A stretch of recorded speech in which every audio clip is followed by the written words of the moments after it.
Berikut ini kita akan membahas modul kelima mengenai analisis jalur. Dimana kalau analisis jalur ini gambarnya tidak sesimpel regresi yang pada regresi biasa. Kita langsung masuk ke ilustrasinya. Nah, ini analisis jalur. Jadi kalau analisis jalur bukan hanya X ke Y saja, tapi dia ada perantaranya. Di sini kita anggap istilahnya M. Nah, M ini adalah perantara dari X. Jadi kalau kadang kita juga menyebutkannya sebagai X ke Y, ini adalah hubungan langsung atau pengaruh langsung. Tetapi X ini bisa saja mempengaruhi M, sehingga M ini akan mempengaruhi Y. Bisa dikatakan ini pengaruh tidak langsung. Jadi di sini kadang orang menyebutkan ini pengaruh langsung, ini pengaruh tidak langsung. Jadi tidak langsung ke Y, melalui M dulu baru ke Y. Dan di sini kita mengenal ada dua variabel, ada yang namanya variabel eksogen, ada yang namanya variabel endogen. Beda kalau kita berbicara tentang regresi, di mana kita mengenal ada variabel independen, ada variabel dependen. Konsepnya sama sebenarnya, tetap ada variabel dependen sama independennya, tetapi kita lebih mengenalnya dengan istilah eksogen dan endogen. Nah, di sini untuk mengetahui mana variabel endogen dan eksogen, ambil simpelnya saja, endogen itu selalu mendapatkan tanda panah. Ya, jadi dia dapat tanda panah Y, dia dapat tanda panah dari X dan dari M. Berarti ini adalah variabel endogen. Dan M ini juga variabel endogen. Kenapa? Karena dia mendapatkan tanda panah dari X.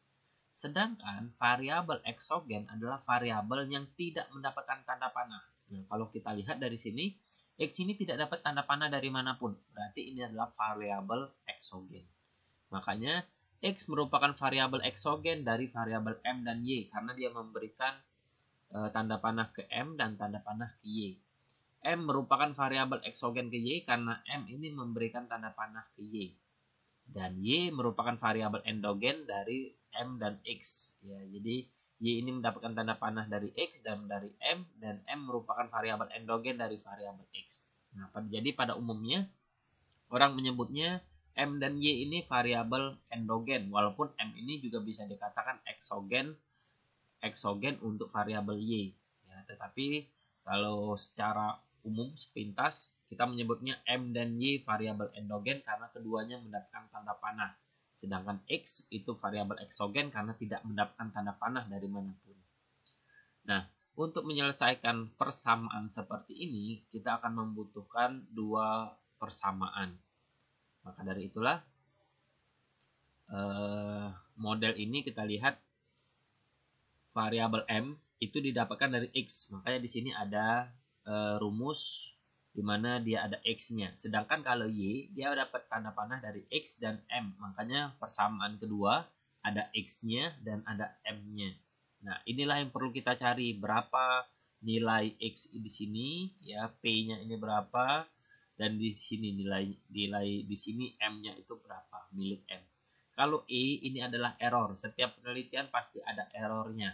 Maka ini sudah wajib dalam setiap persamaan struktural. Berikutnya model kedua. Nah, konsepnya sama. Kalau ditanya mana variabel endogennya, ini bisa dilihat M dapat tanda panah dari X dan X2. Dan Y ini mendapatkan tanda panah dari X1, dari M, dan juga dari X2. Jadi kita bisa tahu mana variabel endogen dan variabel eksogen. Intinya endogen yang mendapatkan tanda panah. Nah, kalau ini tergantung ya, ini tanda panahnya kemana. Kalau tanda panah seperti ini biasanya memang jarang penelitiannya, biasanya tanda panahnya hanya ke salah satu saja.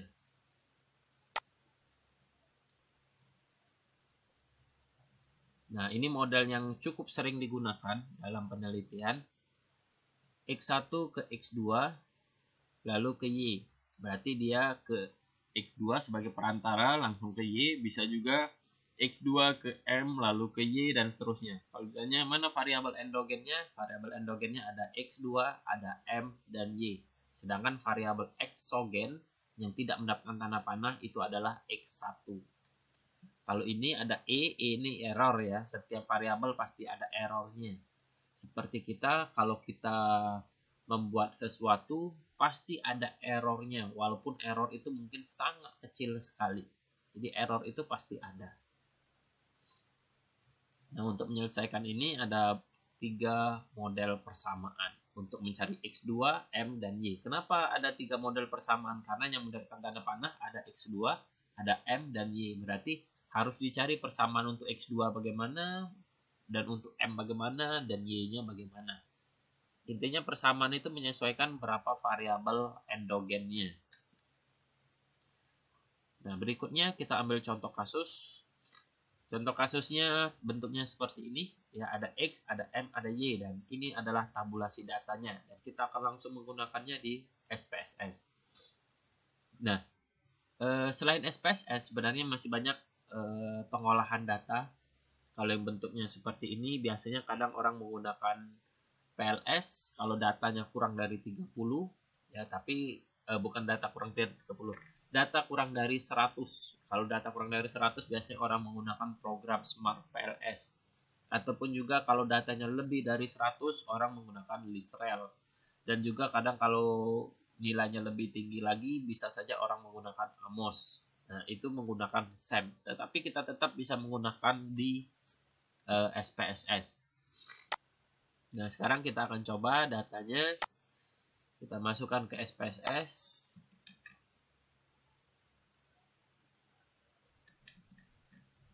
Nah, datanya kita kembali lagi, kita mau ubah ini X, M, dan Y. Maka kita klik di variabel view, di sini ada X, di sini ada M, dan di sini ada Y-nya.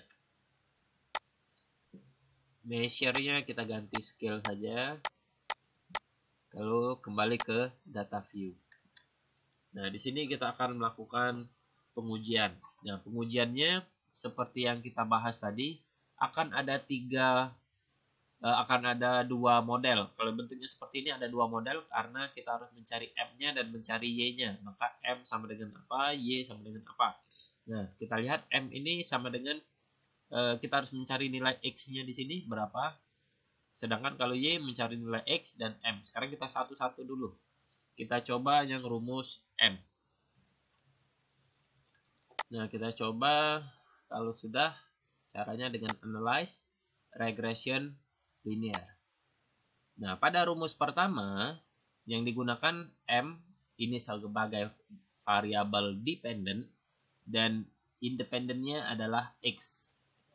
Maka kita masukkan seperti ini. Y-nya masukkan M-nya kita masukkan ke dependent. Ini persamaan pertama. X-nya masukkan ke independent. Lalu langsung saja klik OK. Keluar tabelnya.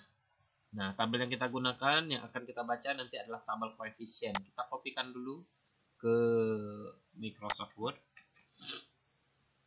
Nah, hanya ada X-nya saja. Ini persamaan pertama. Berikutnya, kita masuk ke persamaan kedua.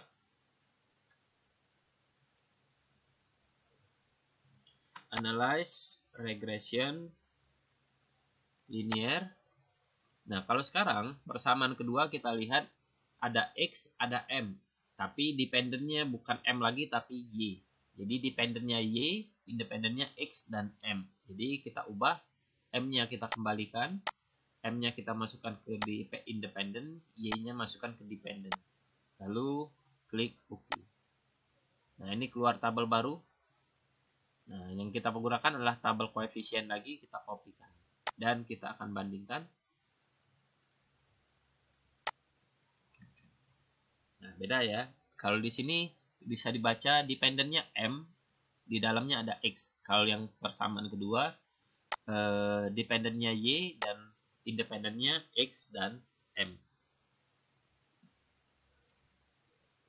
Berikutnya kita akan baca datanya. Ini saya minimize dulu.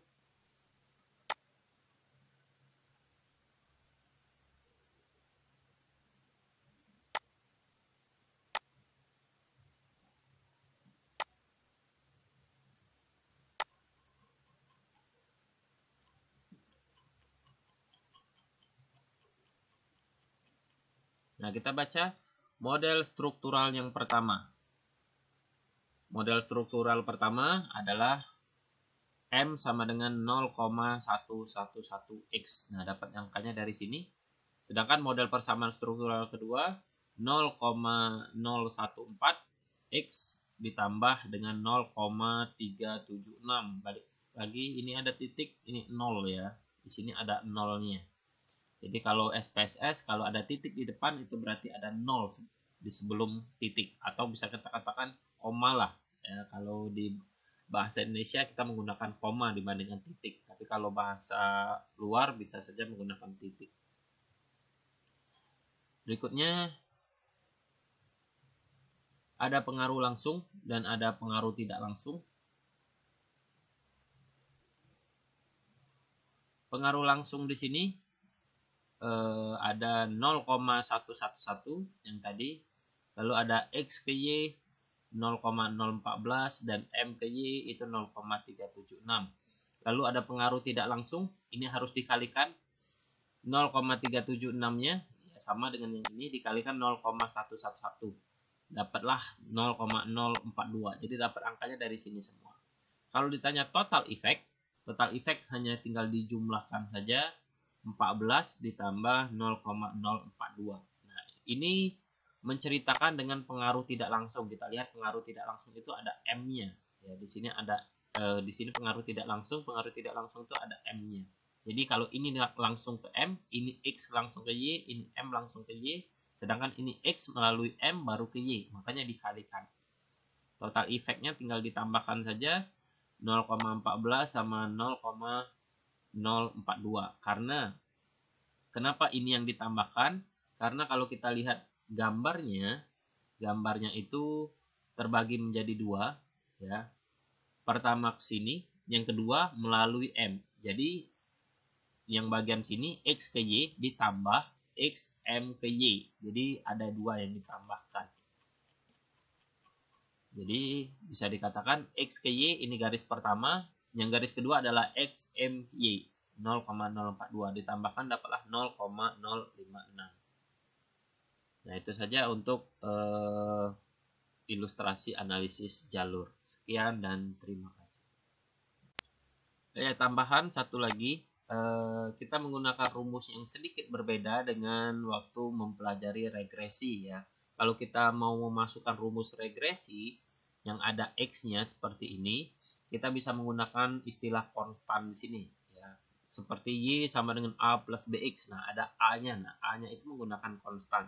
Tapi karena kita sekarang di sini sedang mempelajari analisis jalur, konstan itu biasanya diabaikan. Nah, karena konstan itu diabaikan, rumus yang kita gunakan menggunakan bagian standar koefisien beta bagian sini. Jadi nggak ada konstannya kalau bagian sini. Tapi kalau kita mau menggunakan rumus yang menggunakan konstannya seperti regresi, kita akan menggunakan bagian sini. Jadi beda yang mau dilihat. Karena ini materi analisis jalur pada umumnya tidak ada konstannya. Nah, itu saja untuk ilustrasinya. Sekian dan terima kasih.